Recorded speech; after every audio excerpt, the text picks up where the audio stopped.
این صدا مرز میان موسیقی و معراج را در هم شکست. اینجا تنبور سید خلیل عالی نژاد سخن می‌گوید.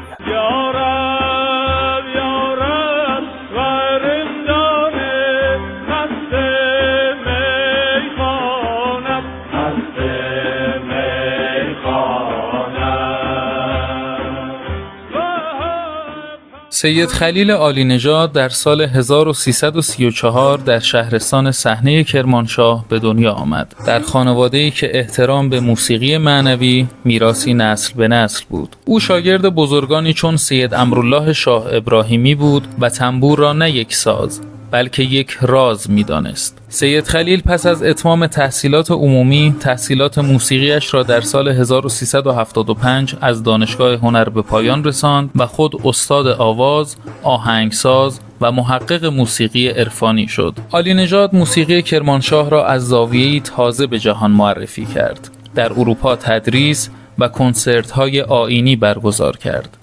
او تنبور را از گوران و صحنه و دالاهو به سالن‌های فرهنگی جهان برد.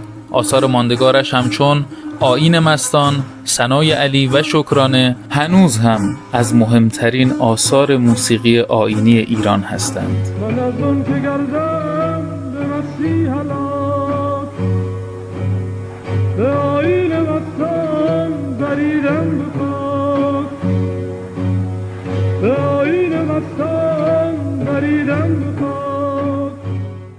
سید خلیل در 27 آبان 1380 در اوج شکوفایی در حادثه‌ای تلخ در سوئد جان باخت و موسیقی ایران یکی از زلالترین صداهایش را از دست داد. با این حال نام و یاد سید خلیل عالی نژاد همچنان در کنار تنبور می درخشد، چرا که هر زخمه‌ای بر این ساز یاد او را زنده می کند. او فقط یک موزیسین نبود، او سفیر موسیقی آیینی کرمانشاه بود، مردی که نفسهایش هویت این دیار را به جهان رساند.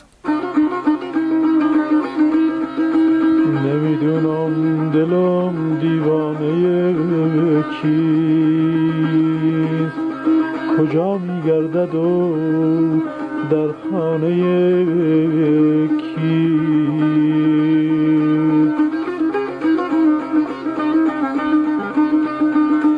نمیدونم دل سرگشته مو، آخ نمیدونم دل سرگشته مو، اسیر نرگس مستونه کی.